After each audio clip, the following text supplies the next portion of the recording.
Il y a deux mots qui quand vous les prononcez une femme ouvre les jambes vous les donne et se sent irrémédiablement attirée par vous ce ne sont pas « je t'aime » ni même « je te veux » et encore moins « tu es belle » ils sont plus puissants, plus masculins, plus stoïques et aucun homme ne les utilise. Voulez-vous savoir ce qu'ils sont restés car ce que vous êtes sur le point de découvrir peut non seulement vous rendre plus attirant mais aussi changer à jamais le regard des femmes sur vous aujourd'hui.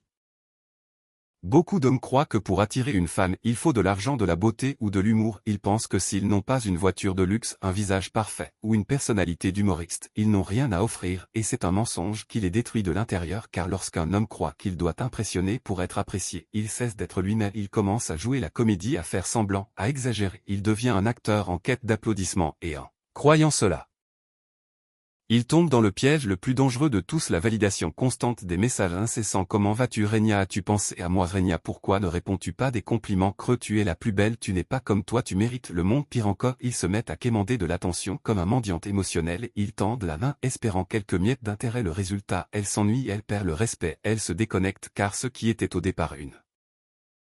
attirance devient un fardeau émotionnel, elle ne le dit pas mais elle le ressent. Cet homme n'a pas de vie propre, il n'a aucun pouvoir, il n'a aucun mystère, et s'il n'a pas cela, il ne peut pas me soutenir émotionnellement, et donc il est perdu se demandant qu'ai-je fait de mal si je lui ai tout donné. La réponse est brutale, tu lui as tout donné sauf la seule chose qui attire vraiment ta présence authentique, ton énergie masculine, ta clarté émotionnelle, tu as tout donné. Sauf toi-même mais l'homme stoïque, celui qui maîtrise ses émotions ne joue pas le même jeu, il n'a pas besoin de courir après, il n'a pas besoin d'impressionner, il n'a pas besoin de prouver quoi que ce soit car il a déjà tout en lui. Il comprend que la véritable attirance ne naît pas d'un effort désespéré, ni de paroles excessives, ni de la peur de perdre une femme, elle naît d'une force intérieure, cette force qui ne crie pas, cette force qui ne supplie pas, cette force qui est et qui se ressent. Du silence, un silence qui n'est pas vide, c'est la présence, c'est la maîtrise, c'est savoir que vous n'avez pas besoin de remplir l'espace d'anxiété, c'est cette énergie calme et intense qui pousse une femme à se demander à quoi pense-t-il, pourquoi ne me court-il pas après comme les autres, pourquoi ai-je l'impression de ne pas l'avoir alors qu'il est là et parfois juste parfois quand c'est nécessaire, quand le moment l'exige, quand la clarté est plus forte que le désir. Vous dites deux mots magiques, deux mots que tout le monde n'ose pas prononcer, deux mots qui ne soupirent pas, ne pleurent pas, n'est-ce pas de convaincre, deux mots qui distinguent l'homme émotionnellement libre de l'homme prisonnier de son besoin. Je suis, elle s'éloigne, et il ne la poursuit pas, elle change, et il ne craque pas, elle hésite, et il ne recule pas, il dit d'accord, et continue son chemin parce que celui qui connaît sa valeur ne m'en dit pas ce qui ne lui appartient pas, et c'est ce qui excite vraiment une femme au plus profond d'elle-même parce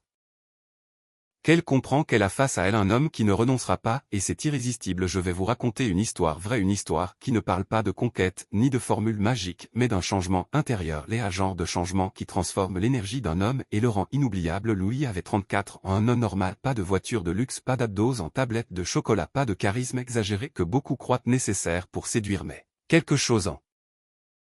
lui a changé le jour où il a cessé de rechercher l'approbation, le jour où il a cessé d'essayer d'être l'homme qui plaît et a décidé d'être l'homme qui se montre présent. Il n'écrivait plus pour recevoir des réponses, il ne parlait plus pour être accepté, il n'agissait plus pour être vu, il vivait avec clarté et cette clarté était perceptible. Un après-midi ordinaire, Louis s'était assis dans un café sans compagnie, sans hâte, sans le téléphone à la main, juste présent, regardant par la fenêtre, savourant l'instant, et puis quelque chose se produisit. Une femme belle, pas seulement par son apparence mais par son assurance, vêtue de rouge, s'approcha, elle passa, le remarqua, elle revint, s'assit non loin, elle le regarda. Louis ne changea pas d'énergie, il n'agit pas différemment, il n'essaya pas d'attirer son attention, il était l'attention, l'attention flottait dans l'air, et elle avec un sourire qui dissimulait la curiosité